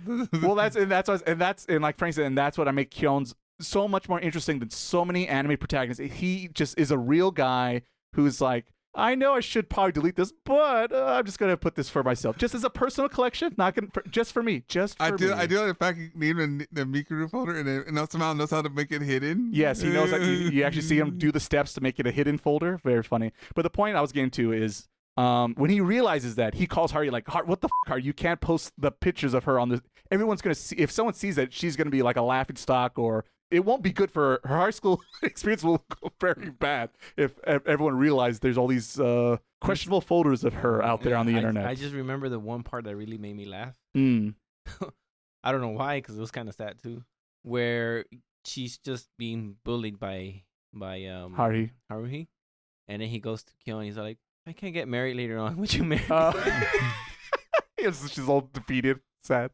Yeah. Oh yeah, that was pretty bad. But the point being is, Kyon reasons with her to take down the photos after he explains this is not a good thing. So she does care for other members. It takes her a while, and she needs to be talking to, but she can be a reasonable individual. She's not a total psychopath, as most anime characters are usually portrayed when they have these personality types, let's say. So, like I said, it's still not great, but she's a little bit more than the typical tsundere who's, very hot and very hot and cold, if you will. Another example of that is towards the end, before Disappearance, actually in the beginning of Disappearance, the movie, instead of just telling, hey, we're going to meet up on Saturday, I'll see you there at 10 o'clock. She goes, hey guys, you guys open next Saturday by chance? So it's little things like that show she's slowly developed, and even Kyon points that out, which, yeah. I noticed that too. So there's little things like I said, she's very rough around the edges. But like I said, she's been waiting for this promise. She's been told her whole life, because even before she went to middle school, she got bummed out that life might not be as fun or exciting as she once thought as a kid, and this and this and that. So there's that. And yeah, so that's basically the things like that, and the fact that Haruhi is a jack of all trade, master of none. And it's funny because sometimes it comes back to like bite her, because like the baseball episode, for instance, because she's like, she could throw a baseball really good, but also she doesn't know how to like vary her pitches, and so they just hit off her like after they realize that, and that shows her like lack of understanding, or it shows she has a weakness. She's not perfect, she's not a god, and it kind of humbles her a little bit, I think. You like how the back has really kind of like the bat when Yuki fixes this, and that way wherever everyone hits a home run, even the little sister, and then it goes on the bat goes it's a home run. That's so bad. The ending where the other team was like, can we have that bet? yes and they want the superstitious team. And speaking of another example of that, Haruhi, is at the end of that episode, they don't keep going down the baseball tournament because Kyon's like, I'm tired, Miku's kind of tired and hurt, I think we should stop. And Haruhi kind of goes, all right, let's stop. So like there is some good in her. You have to dig for it, but it's there. The extra little footnote about the timeline is something I didn't really catch on, and I'm curious, maybe you guys thought this or this or this or that. because it plays off as a joke, but then I took it more seriously, and I kind of really thought about, wait a minute, how does this make sense? How old is Mikuru? Oh, well, yeah, but that's always been up in the air, I guess.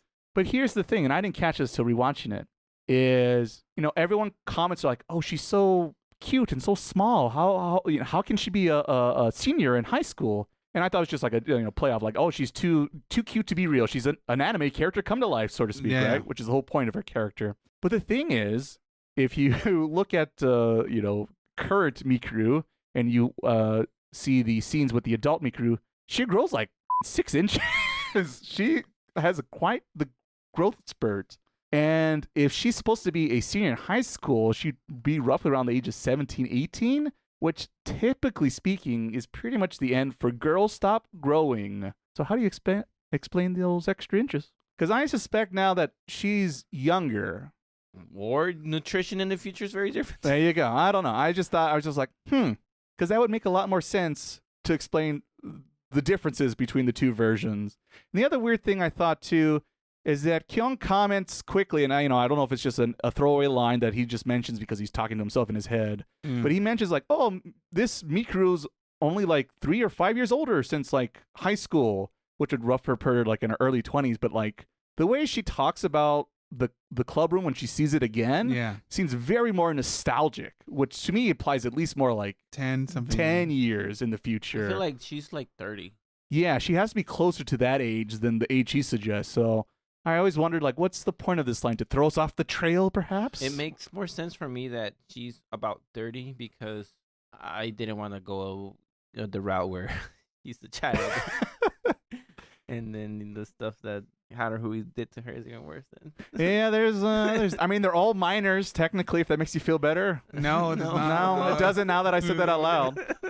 Devil's advocate, apparently. Ugh. So yeah, there's a fun note. How old is for this one? It's classified. Yeah, indeed. And now we know why. And yeah. As I already mentioned before, Kyon as the narrator is just so refreshing and interesting that, like I said, I've yet to really see in anime form. It happens all the time in books. It happens a decent amount in movies with the voiceover. That's how you tell stories that way with that technique. But I just think every constantly has a snarky remark about everything. He's always rolling his eyes. He's constantly always trying to look smarter than he actually is half the time, making up references. Like, I know that there's a scene early on when he's trying to reason with Haruhi, I think before they formed the club, with the story about the bird, I forget, the blue bird. And basically the moral point of that story is to look for happiness within and not some magical MacGuffin thing, Bob, and trying to convince, then that's what motivates Haruhi to form a club, right? Stop waiting for aliens to come to you. Why don't you go seek out them aliens? But Haruhi goes, yeah, I know about it. And then he just drops it. He's like, oh, because I think in his mind, he was trying to like, oh, let me show you some wisdom on my part. And I do like the fiction, like, just in general that, even as he is the protagonist, he is wrong sometimes. Yes. And he does a lot of things because normally, like you mentioned before, it's like, I'm anime man. I will tell you how things are. Everyone go my way, out of my way. And then if you're a magical index, the world bends to his will. Yeah. But in here, he gets, that example in a couple of, he just gets, smacked right back in the head because, he's a little too cocky, a little too confident with his quick wit and this and that. So it's nice to see the world doesn't bend to his will. Yeah. It's good. It's good to see because in anime, not often enough. The whole mystery thing about his name, that's a whole thing. I didn't even know it was his fake name. Yeah, it's his nickname. And the closest you ever get of learning his name is when Koizumi shows up and he's trying to introduce himself to him with his real name. But then Haruhi interrupts and goes, oh, that's Kyon. And that's Mikuru. Welcome to the club. Well, before that, Mikuru picks up on his nickname and then he even goes, oh, she's going to call me by that too? Shit. And the other fun fact, we also don't ever know his sister's name. It's his sister. It's Kyon's sister. And that's everyone calls her. Oh, it's Kyon's little sister. What's up, little sister? Or Imoto-chan. If you obviously you switch to Japanese, but we don't know her name either. And yes, as we mentioned before, the fact that Kyon, a lot of anime guys, oh boy, she's so pretty. I can't talk to her. Ooh, I'm so nervous. I can't. Kyon's just, he's trying his best. He's swinging at the fences sometimes. Sometimes it works. Sometimes he gets the girls to laugh, which, hey, he's happy about, of course. But yeah, just the fact that he's aware that, oh, these girls are pretty and attractive, and I find them also attractive. man likes a good ponytail. You know, he is very blunt about ponytail. This is funny. Like, yeah, and that's what I'm saying. And it's so refreshing to find a realistic human male talking for once, and acting like a real human being and not these stupid anime characters. I do like the fact I forgot about the moment in Disappearance when and I guess the other alternate world Haruhi, like they're trying to sneak into the school, mm-hmm. and she changes to the uniform. Oh, with the ponytail. He's like, do you want to try ponytail? I'm just saying. Like just a casual like if you know right, but like right. It was like the fact it's like, I want you here. Just sneak it in. Man knows what he likes, and I appreciate that. And then, like I said, and then even there's that moment when he and Hari are in the other parallel, or not parallel, the in-between world of the new and the old, maybe, question mark. Yeah. He makes that comment to her because, she's kind of nervous and scared for once, which is actually kind of surprising because nothing really faces her, but she's like freaked out. Yeah. And she reaches for his arm, but very like, I don't like you. I'm not grabbing for your hand, just the little tip of his shoulder or elbow. And he goes, well, why don't you go for the whole arm and get me really going? So like just things like that, like, oh my goodness, like, thank you. Like he is aware that, opposite sex, it's a thing. Opposites can attract to one another and not this weird thing. So just like I said, it's so refreshing. And I just like little things like that. Versus the whole thing like, oh, until we say we like each other and we get married, can we ever kiss or hold hands? It's just absolutely silly. All I know is that we learned in this podcast another frank piece of lore. If a girl touches him by the shoulder, like pulls at his shirt just a little bit, you win him over. He folds. He folds easily, like a blanket. The obvious one at the end of Disappearance when Kyon realizes, despite always complaining, is bitching and this and that deep down he does also find the world to be more interesting. That was a good monologue. It's a good scene, very powerful imagery. The music swells. It's all the Kyoto animation tricks at its best. It's just a great scene overall. It's cinema, man. So I do like that, and it goes back to episode 1 with his first monologue because it's like he's talking to him. Well, obviously he's literally talking to himself. Yeah, but also to us, the viewers. But it's almost in a way he's trying to convince himself, like, let go of those childish dreams. Santa Claus is gone. He's dead. He's not real. Come on. It's time to grow up in this and this and that. And, time to hunker. Because once again, in Japanese society, that's the typical norm is you have, you're a kid in elementary. It's okay to have dreams and wishes and hopes and this and that. Middle school, okay, you can have a little bit of that, but also high school's around the corner. Did you test well? Are you going to get into a good high school? You better do good on your exams. If you don't get good on your exams, you're going to be in trouble. And then high school's like the very, you get to enjoy your first year and your second year, and then your third year, you forfeit the third year because now it's a testing year and you need to go to college. You need to get to a good college. And I think that's the other thing in general, like a whole motif theme of this series is just that, of a growing up and adolescence, and it's okay to be an adult and still have dreams at the end of the day and have hopes that aren't maybe realistic, but how do we do new interesting things unless we strive for them? Yeah. So yeah, at the end of the day, I do think that is one of the core messages this series pushes, and I like it. I enjoy it. I also support that belief as well. Yuki, you see her change. Even the little scene at the library, because it shows you for once, like because you assume in the beginning she's just reading books to look like she's doing something, despite she's not doing anything. Yeah. But no, she actually does enjoy consuming information and books. And when she goes to the library, she gets hooked onto them so much that they lose track of time. That Hari then calls and chews out Kyon, like, where the f*** are you guys? I do like the little montage, and they see like, okay, now the card. Here's the card. Here you go. And that scene also becomes the important part, and also the disappearance timeline. Yeah. So that proves to Yuki this was an important event for her, and she didn't want to destroy this event, even in the new timeline. Yeah. So little things like that shows you, the viewer, that Yuki's more than just a machine, despite she doesn't show it. More. She's everything. She is the show. Frank picked up on all those details, right, Frank? Frank noticed. He noticed. And yeah, then Koizumi, all the angles. Koizuma's, like I said, poker face. You don't know what he's really up to. Even rewatching, I'm not sure half the time when he's being serious or joking or just testing the waters to see people's reactions or Kyon's reactions. In fact, because he has that whole like really more dark conversation with him of like, we're all just like using you to manipulate Haruhi, right? Because we're all working for our big bosses. Yeah, well, that's the thing I do like, because it was kind of like he's a friend, but also could be an enemy. Like he's in between. But I do appreciate even more so now watching it now these days about him. They're talking, like I said, they're on talk about let's talk about theory. Let's talk about how this works. My thoughts on it, your thoughts on it. Let's see which one comes out on top here.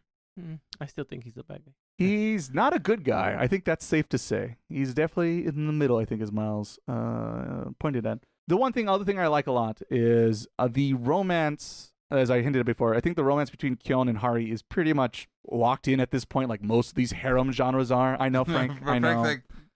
Because like I said, when they first go into that the dark world, the void, blackout world, whatever you want to phrase it. Like I mentioned, Hari doesn't reach, directly for his hand. It's more of the elbow and this and that. But later in the show, I think in the island episode, she pretty much instantly goes for his hand and this and that. And then when he falls, when they're looking for the murderer, she's actually concerned, like, oh my God, Kyon, are you okay? Kyon, be okay, And like, once again, shows you, she's a little bit more than a heartless monster, I guess. She has growth. She has growth. See, that's what I'm looking for. That's all I know. Not enough for Frank. Not enough. No. Speaking of which, Koizumi, the one I don't know what keep in my brain right now, but it's the one time that we really see him drop his guard for like 2 seconds, but it's during when they're making the movie and the laser beam comes out and cuts the board, and you see his face of like, what the was that? I just liked it because, like I said, it's like the one time like you could see that's just his natural reaction. There's nothing hiding behind that reaction. Yeah. And like I said, when the poker face player is freaking out, that tells you things are bad. Yeah. So, I like that. I also like that quick little moment. Also, a lot of nanomachines around that. Yes, which I forgot about. And yeah, I think that's most of the things I have here in notes. There's more I could go into and a couple theories of what I think is pension could be happening in this crazy world we find ourselves in. But yeah, I really liked it. I do think Disappearance in particular is something that just always sticks with me. It's just the right amount of nostalgia of watching the original TV show. It's the best ending we're gonna get apparently so far for an anime form. But as Frank pointed out, even if you read the light novels, Drama came back and that took a while. Yeah, the third time we're gonna do the same damn story on that. But we're gonna do it. Sure. What? I'm gonna just like Kyon. I'm gonna bitch about it, and then I'm still gonna go do it, aren't I? So there you go. There's your Dragon Ball Super reference. As he kicks the dirt. Yeah, pretty much. But yes, overall at the end of the day, I really like the show, and I guess watching it on Crunchyroll in chronological order is fine. I don't think it's the best way to watch it, but most people are not going to go through the effort and look up the original either Japanese broadcast, which honestly I don't really like either because I looked that up.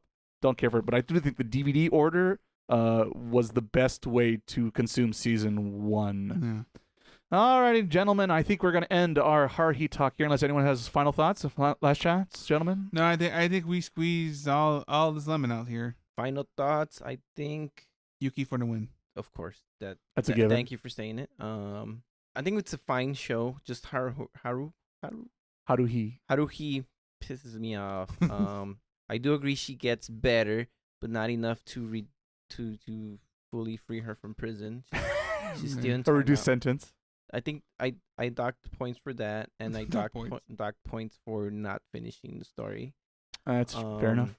Part of me wants to say I don't recommend it, but part of me says if you're like a purist, if you like really into just anime, you want to get in, you like the historical things in life, then this is one you should watch because it has a lot of origins of a lot of other animes.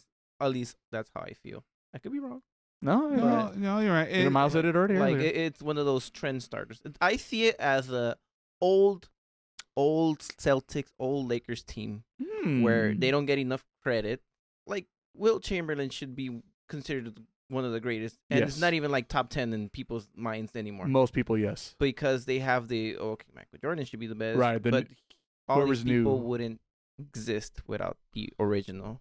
So I think if you're like I said, if you're purist, you want to go and see where it all started. All right, Frank. For that, you're safe. You're able to come back next time. Congrats. You're welcome back, Frank. And Yuki for the win. All right. Miles, what's your favorite girl? I understand crazy girl, robot girl, I understand underage girl. Kyon's reasoning for Haruhi, I guess. We don't know about the underage part. Yeah, that's classified. And also, once again, when you bring up age and talking about waifus, ooh, it gets uncomfortable real fucking quick. Don't think of. Future Miruku. There you go. And I guess no comment. No comment. I think there's a Coward, as always, Miles. What a coward. I can see all the views. All right. I think there's a path for all of the girls. I like crazy. Give me a little crazy. Yeah, but of course you do. I thought I liked crazy. I thought There's too crazy. 2 years ago, I thought I was into crazy. And then what happened, Frank? Was it 3 years ago? Certain events. Uh-huh. Certain events. Oh, that's one of the things that it's always confusing about time travel, where I would have liked that if there was been an original event that didn't involve time travel that triggered all the other events. But yeah, that is a thing. What came first? But like a Frank Burnett, I think that's it's you decide, fans. Ooh. And also he throws a smoke bomb and runs away. A little bit. And I'm still waiting to hear what epic journey Furin and her faithful companions went on to justify to kill the demon lord. Yeah. One day we'll get there if he ever comes back out of hiatus. They're probably hanging out. Wait, who's on hiatus? The Furin writer. Oh, he is? He's on him, Haruhi writer, and Togashi. They're all hanging out right now at the mountain resort. Yeah. Great. And then George R. Martin's checking in, I think, tomorrow night. Yeah. They're all going to get together and be like, yeah, we don't got to do shit for the rest of our lives. Also, Ippo guy. Nah, he checked out the day before. He's going to the other resort. He's not a frequent visitor. He once in a while he puts out a chapter or two. He does put out a chapter to give him some credit. He feels guilty after the second slope down the mountains. Fine, I'll do it. Fine. Let me go write another training session. Not advance the story. Will Ippo ever find love? No, he won't. Kyung got closer in that department. Oh, man. Commercial, Miles. I think the podcast is slowly coming to an end this week. Well, don't worry. You have FOMO of missing this podcast. There's always our social media posts you can follow in between. FOMOFU? Not FOMOFU. It's the fear of missing out. Oh. So, like, people could follow the podcast even between episodes? Yeah, through Bluesky, Instagram, and even YouTube Shorts. Wow, one click away. We're one click away from the podcast, so let's go back to it. Alrighty, there we go. I guess with that, we will close our Haruhi Suzumiya talk today on the podcast. But give me another chance, I'll bring it up anytime it'll come back. It'll come back eventually around here. I'm sure that I must make reference to it at some point on this very podcast. It's in my nature. It's in my DNA. But there's that. And like I said, Frank survived. That's always good. That's a good day. Frank survives. He avoided the biggest landmines there are. I wasn't supposed to survive. Frank's like little Anya with the bomb thing on around her neck. Calm, quickly. He had it. Yeah, he's like, I'm fine. Everything's fine. I just smacks on it. Like, yeah, this is nothing. Exactly. The confidence, the swagger on this guy. So yes, that's this episode. But next time on this very podcast, as I teased early on, it's now for the special announcement episode, because it will be an official Taku episode. But it'll be a little bit different because I think it'll be just a mano-a-mano episode with our also coming back from the resort, Andy, our other missing fourth chair. He's the one playing everybody. Yeah, exactly. I think he's going to have to check out soon at the resort. Join us once again. Ray, call me. I got to go. Damn it. Because next time it'll be me and Andy. And we're going to be taking a look into Death Stranding 2 on the beach. I think it's the next... Instead of being off the beach. Yeah, which just when you thought you were done with the beaches, they pull you back in, apparently. Let's see how many monsters he could drink this time. Yeah, there's a lot of Monster Energy drinks and other stuff. And as I teased before, that was the one thing I started this past week. Yeah, that's... That's some good you ask him, isn't That's some video game that I'm going... Is Sam still doing this? Sam still. He's slightly more talkative. Not like Kyon. Definitely not Kyon. I wish there was a little bit more Kyon in him. I'm more than Yuki at least. Maybe more than that. It's a close race. Early Yuki, I think Sam might beat her. Disappearance in later timeline? No. Lights out. Lights out with Sam. He's just an interface. Yeah. So he's an alien robot too. That would have... You know what? I put money on it right. I'm calling it right now. That's going to be a surprise ending. He's just a machine sent by aliens to go fix the world. It's a humanoid interface. Imagine it's all just a giant Haruhi. Like, Then Kyon walks into the scene. I go, that's it. I'm done. And walks out. I'm out. It'd make more sense as some of the things that happened in that first game. I'll say that. So yes, look forward to Death Stranding 2 next week. Actually, next week on the podcast. So we'll be back even quicker. But for those who come for the anime shenanigans, we also got you covered because 2 weeks from now, you'll be able to see and hear our reviews of the current winter season that's, I think, coming to an end. Yeah, or if not ending right now. This episode's stopping as I speak. Frank mentioned, that is happening. That's happening. So, gentlemen, you got 2 weeks. You got your warning. You got 2 weeks to watch your animes for this podcast. We already know Ray's probably going to win this. I can feel it already.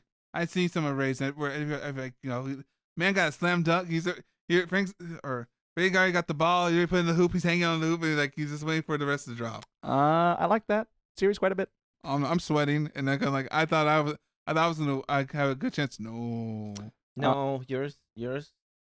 No subtitles. I mean, no dub. No dub already. No dub. You're already you're in trouble. Frank's like shaking. I haven't started. He's bringing out the red pin. Let's see here. I got some. Oh no! Actually, next time we do previews, next time I'm gonna make sure. Okay, what's Frank? Okay, I already docked it. And I lost 15 points. Lost from Gryffindor already. Over here. Already, game over. So yes, look forward to that. And of course, the next episode after that will be our previews of the spring season we find ourselves in. Weather's starting to get a little warm. So be prepared for more hot takes to go along with the weather change of that season, and maybe some new format changes for this very podcast. So maybe, just maybe. So you better subscribe today. You don't want to miss out. Don't want to be confused. Because you gotta just like in Heart, you gotta watch in chronological order. You want to be confused. We're not jumping timelines just yet here on Taku Podcast. So just subscribe today. Watch every episode. Can't go wrong on all your favorite podcast apps. Listen to the commercials. It's already commercial. Miles and Ray already did their spiel. But host Ray must now do his last spiel and thank his co-host for joining him once again on the podcast. So Frank, thank you, good sir, for surviving indulging into my anime habits, let's say, perhaps. So thank you, sir, and like I said, thank you for reducing the sentence, Judge. Thank you. I appreciate it, Judge. And Miles, thank you, good sir, as always, brother, for coming on. And one day, brother, you're gonna have to force to make a choice like Kyon did in Disappearance. Heck no. You have to make a choice on what's your waifu. Nah. Man wants to play it safe. Hey, I'm the guy in Persona who's just why don't we all be friends with everybody? Why didn't you choose anybody? It's like the worst. So you want to hang out with Ryuji? That's what you want to do? Think about that. Hey, better hang with, was it Red 13?